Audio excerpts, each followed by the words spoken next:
UGC NET Geography, most of the students are already acquainted with the kind of questions which are asked, but the standard topics, there has been a revision in 2019, and here is the list of topics that have been included as part of the revision. There has been a significant revision in the sections on human geography and economic geography. From the sections on geomorphology and India geography, there has not been a huge lot of addition, but yes, the topics which have been included are contemporary in nature, so we have tried to cover extensively all those topics. For example, medical tourism is one of the important topics.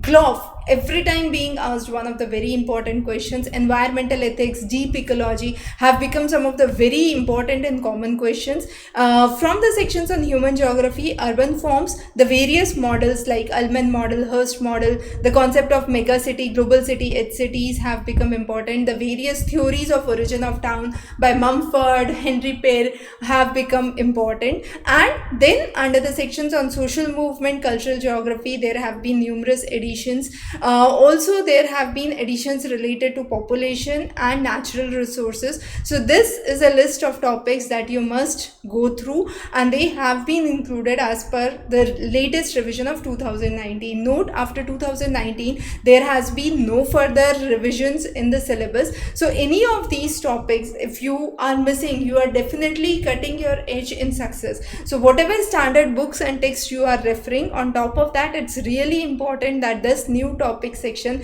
has to be covered with priority, and with just a single book of content of nearly 200-300 pages, you would be able to cover the concept in a huge detail and score well for your NET GRF.